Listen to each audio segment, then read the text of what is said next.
Hello everyone. A very warm welcome for today's webinar on how you can be using Quora for course sales. We will be starting today's webinar in a few minutes. See you soon.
Hi everyone.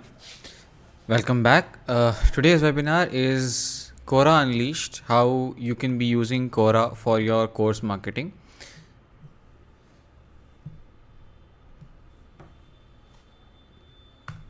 Before starting, I would like to give you an overview of what Quora is. Unlike other social media platforms, Quora is a much more question answer centric platform where people are curious, they want to answer questions, and they want to ask questions, and on the other hand, the other segment want to answer them.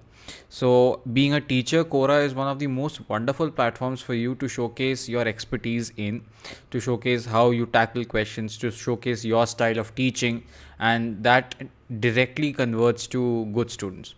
So what we'll be covering today in the webinar? Today we will be covering how you can set up your profile, a few important points which you should be remembering while setting up your profile, developing content, what type of content you should develop, what is the frequency in which you should be posting content on Quora.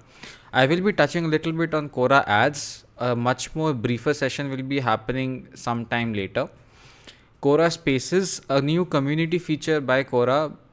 I will be also explaining you how Quora Spaces work, and I will be practically taking you through how you can be using Quora Spaces on your courses. And finally, how you should measure your success on Quora. So, number one, how do you set up your profile? The major important points which you should be remembering while setting up your profile is, unlike Google, Facebook, or Instagram, where there is also priority to phrases and not just keywords, in Quora, keywords are everything. Phrases have the same amount of value when compared to keywords. So let's say you are a maths teacher and you write the word "I am a maths teacher" on your bio, whereas someone else writes the word maths teacher or just maths. They both have the equal amount of value. So you should be using more amount of keywords and not sentences or phrases in your bio. You should also include a detailed about me section saying who you are, what type of courses you provide, what type of other services do you provide. Also, a major plus is mentioning your qualifications, achievements, and other strengths which you will be giving through your answers, through your courses. Also, this is where you should be including relevant links. This means links to your other social networking websites and link to sign up for your courses. So on the right there are two pictures, number one of a Quora user named Vinay Dheer and number two of a Quora user named Mr. McAndrew. Both of them are maths teachers. The first one doesn't have anything written on his bio, doesn't have a profile picture, so there is no clear demarcation of who he is. So even if he happens to answer my maths queries, I might be thinking that okay, he might be a fellow student or he might be just some random person and not a maths teacher whom I can be approaching. Whereas on the second one, it clearly says math educator. There is a profile picture, and the phrase time waster isn't a random phrase, but it showcases his style of teaching and how he teaches. So that is a good Quora profile. Moving up.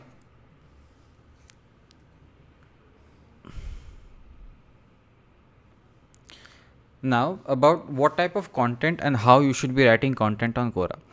On Quora, you can be posting majorly two types of content. One is your common post, which which are the type of posts you use on Instagram, LinkedIn, Facebook.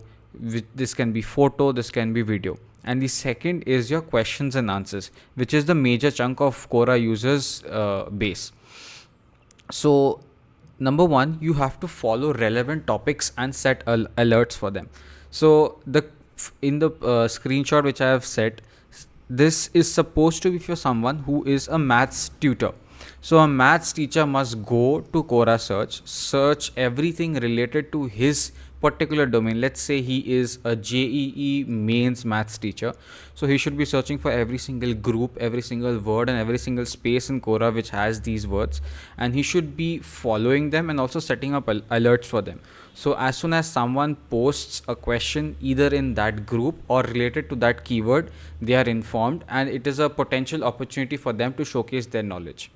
Next is answer relevant questions. Adding yourself to relevant keywords, following relevant keywords is just the step one of your content creation on Quora. The second is you should be answering relevant questions and try to keep as strict as possible in terms of what you be doing, because on Quora, when someone visits your profile, they can just not see what you have done in your profile, but they can also see how many questions you have answered, how many posts you have commented on, so on and so forth. So once someone visits your profile, the more relevant answers they see on your profile, the more viable option you are for them as a teacher. Step 3 is include a link to your course. Do not try to be too salesy in terms of answers where you include a CTA link in every single answer, but sometime or the other you should be including your links. Try to answer the full question. A very bad habit which Quora people do is half answer the question and give the common CTA of to view the full answer, go on and so forth web page. There will be someone else who will be coming in and answering, and you will be losing your potential student. So the best strategy here is to answer the complete question and then follow with, if you liked my answer, you can visit my course. That will be something which a learner will genuinely appreciate and will want to come to your website. And finally is optimize your profile for sales. A basic ideology of optimization is you do everything which is related to your field, which is related to your genre, which I said priorly. Answer relevant questions, follow relevant topics, a whole sum of content on Quora. Fine. Next up, moving on ads. There are two types of ads you can post on Quora. Number one is the paid ads, which is very similar to what Google ads are. These are your promotional pieces of content. As you can see, an ad by IND Money. The word promoted is there before the answer starts, which clearly indicates that this is an answer. When you are putting an ad, you can use 10 different types. Yeah.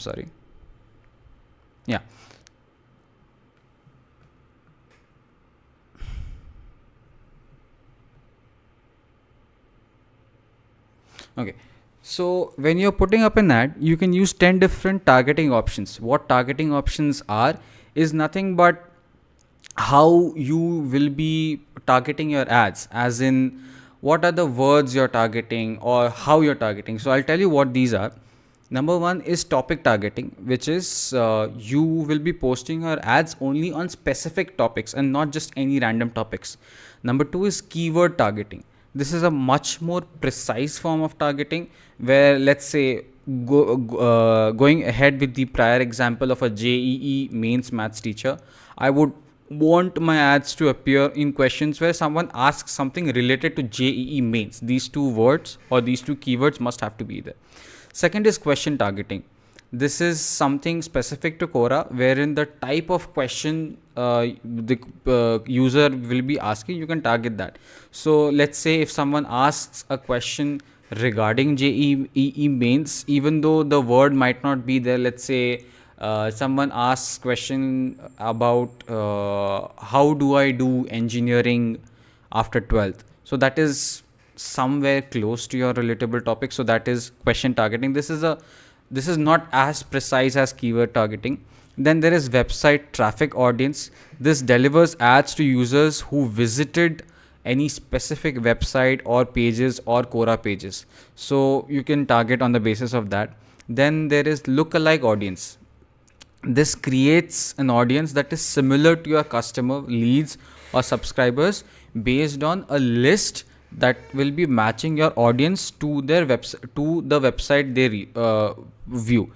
In very simple words, this creates a list of people based on the websites they follow or based on the answers they have provided or the questions they ask, and you can be targeting them.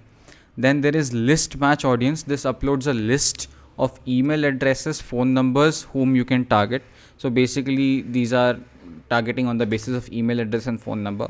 Then there is interest targeting. As I said, the step one of making content on Quora, which is you follow relevant topics. This is if someone had shown interest in that specific topic, they will be targeted. Then there is question history targeting. As the name suggests, this is based on the type of questions they have asked or they have visited. Then there is keyword history targeting. This is a little bit more in deep of what keyword targeting is, where keyword targeting just targets for a specific period, whereas keyword history targeting is for people who have visited those keywords long ago and right now are not doing.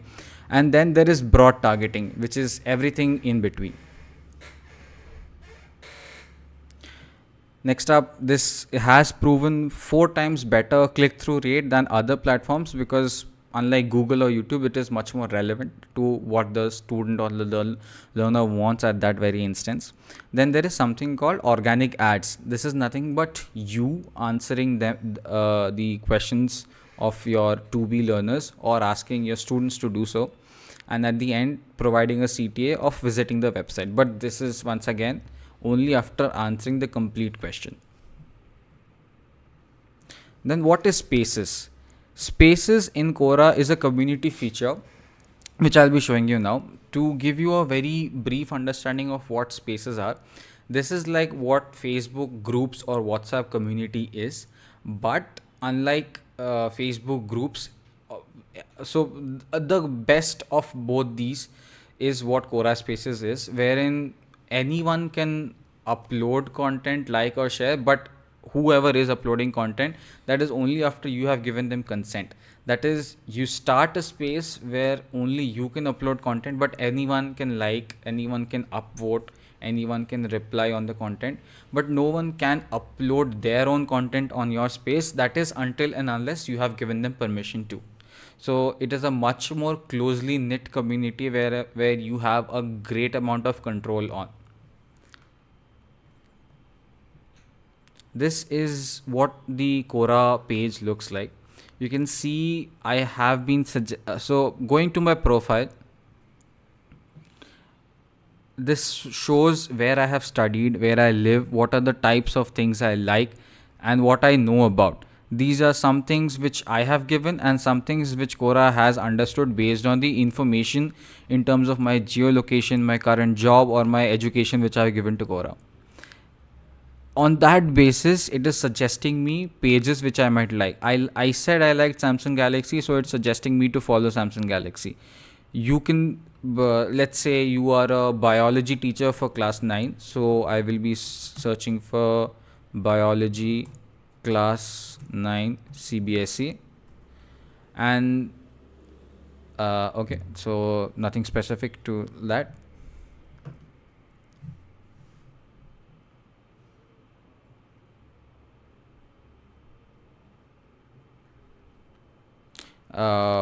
I guess no one wants biology class 9 on Quora.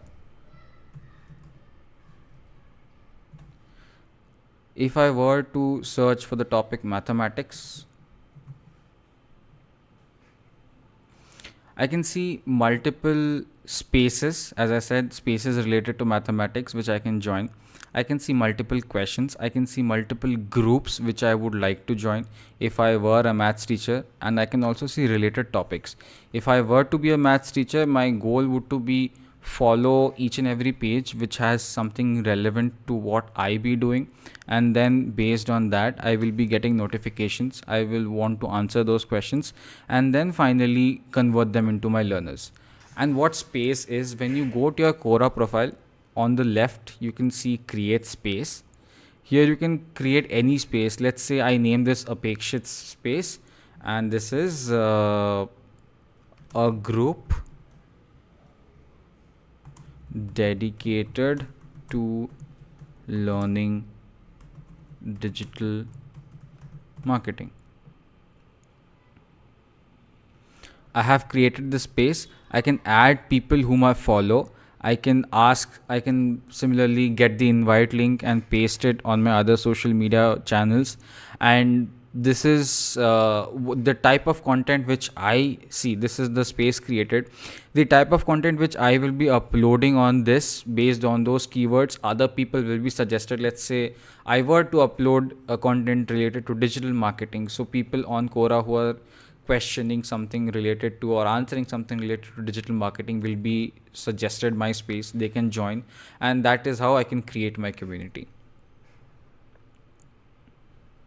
So that and then there are points to remember when you be measuring your success, which is your upvotes on the answers. Upvotes are nothing but equivalent to what likes are on Instagram and Facebook. Shares, replies, these are something which you can track. And then there is finally the very golden click-through rate, as in the links which you are providing on the answers, how many are clicking them, what are their locations. You can use websites like Bitly or Linktree for getting these stats. and that's how you can measure your success on Quora. I will be taking questions up now, so feel free to ask any question.